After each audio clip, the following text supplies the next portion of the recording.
Hey, YouTube Gundam here. Welcome back to Space Engineers. This is a build that's a scale build. Anyone who does much Star Wars, Empire at War mods, or just knows Star Wars Legends will know what this thing is. This is a Golan 1 defense platform. It's the best I can make it with the materials on hand. I should probably put a block there, though. I'll do that. Yeah.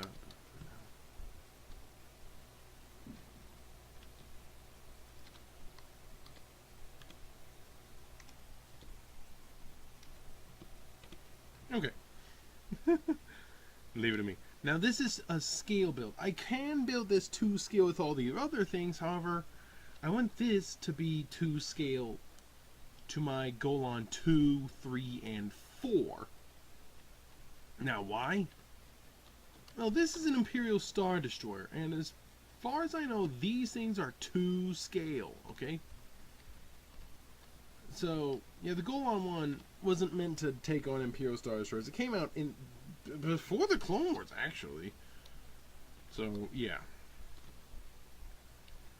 So, you have the laser cannons, you have the turbo lasers, and you have these, which are not yellow. These are proton torpedo launchers, but these are proton torpedo launchers that you would have on fighters. Now, why? Well, like an X-Wing. A proton torpedo fired from an X-Wing, I mean, it's not going to do much against one of those things. But this thing came out before the Clone Wars.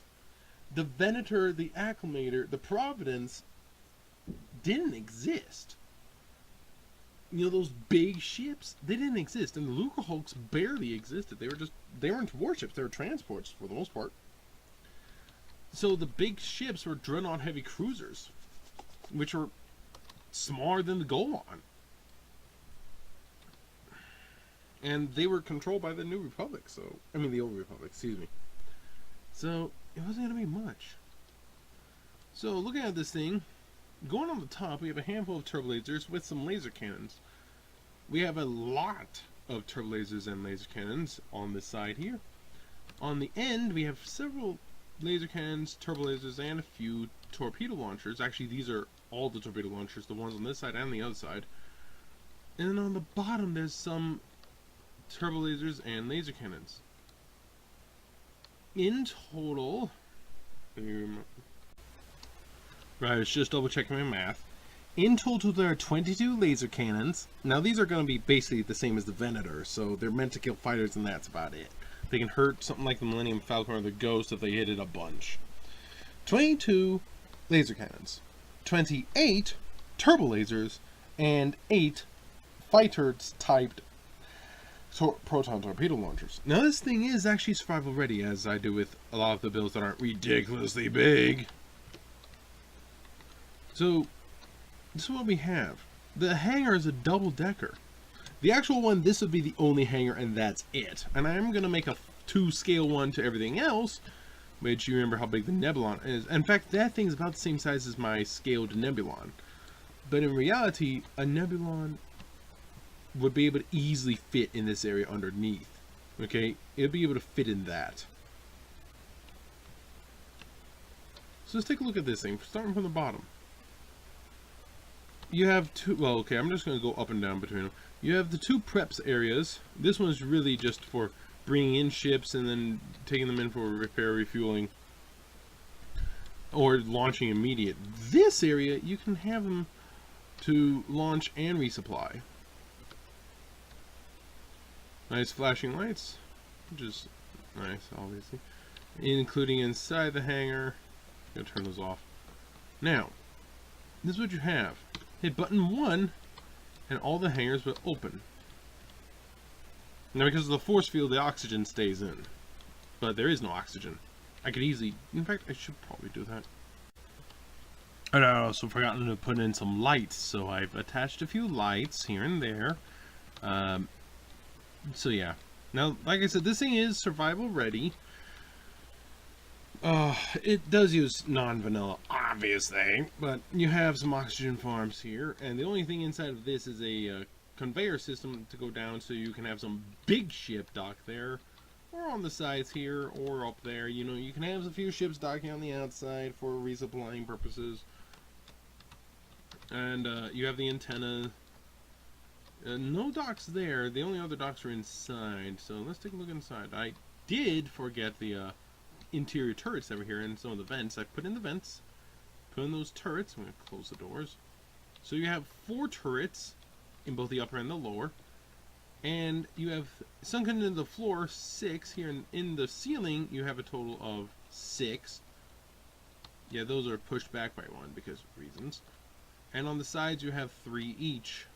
Now, one might be thinking, yeah, how do you get from the top to the bottom? Easy. Where'd I go? You get it from the top to the bottom? Like so. Now, unfortunately, that means you can't really go through those doors. Not really a design flaw, it's just design limitations. So, yeah. You have welders on both the top and the bottom of each one in the corner, near some of the turrets. And we're going to go ahead and enter the ship from the lower level.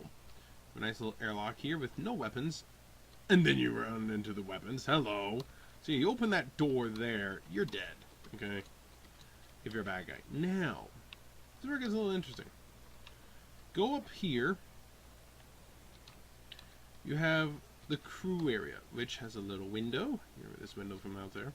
You can see some of the ships that are outside. You can take a little look. There's a gun here. There's another gun here, some medical beds, and plenty of cryopods in case the medical beds are for the crew, and the cryopods are for the crew and fighters and visiting guests. Now go through here, and this is actually to the upper level. A couple guns hiding here. That's one of the reasons for that door, because you just retract that, they can't really get into there, so they gotta go to those quad guns down below. And then there's that little guy to say hello. And then there's that right there in their face. And now, they go through here, another gun, but now they can really do some damage. So why that gun's over there. Medical facilities and the cryo units, they can really do some damage. Of course, one must remember, this is only half of it. The other side is identical. So, yeah. Now, to get to the bridge, you come up here, which this is all lighted, and this has an air vent and a control panel. Yeah. I need to work on my passages a little better, so yeah. Going up, up, up, up, up, up, up, up. And here's the bridge, where I'm sitting in the control. Obviously a few guns, but you can break those easily enough. There is a battery to tell you how much power is left. There aren't many reactors, and there aren't many batteries. There's a few cargo units, but not many. In here, though, you have a cargo container. You have a pair of assemblers. You have an arc furnace. And what do you think this is? If you said refinery, give yourself a medal. And guess what? There's 2 of them. So that's 4 assemblers, 2 arc furnaces, 2 refineries. Now, as for other areas, well, if we take a look down here. Alright, so, yeah, here it is. Right by the welder, so right in this area by this turbo laser here at the front, you have a bunch of cargo containers. Yeah, it's literally behind that thing. There's cargo containers and reactors along with gyros because, well, if you want to move the thing. Now in front of it, first off, there's some thick armor right here to help protect. You can see there's plenty of batteries and reactors, oxygen, and a gyro. Yeah, it's right by the medical. Oh, not medical. No, it is. Yeah. Now, here, if I can see it, lots of oxygen, obviously. Why is this empty? It's weird. Oxygen generation is here. I don't know why this is empty. I'm gonna go ahead and take care of that right now. Let's just put in batteries. There, more batteries. More batteries. So, yeah. So, yeah, the oxygen generation is right here, directly below one of the command units. So, it's not going to be so easy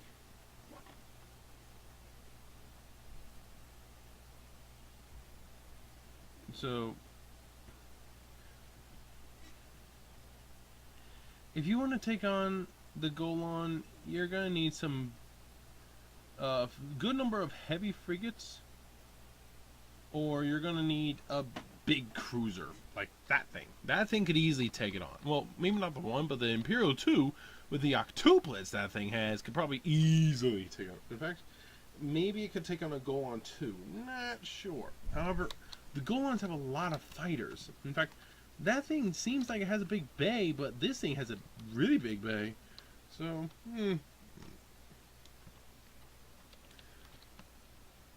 yeah. The Golan defense platform. Oh, by the way, need to mention this really quick. Below the floor here, in here, actually, hydrogen.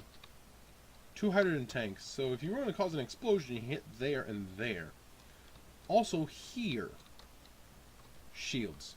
There are 6 generators, and each one has 2 capacitors and 2 coils. So you can cause some serious damage by shooting that bit right there. So really that whole bottom section there, but it's not the easiest place to get to.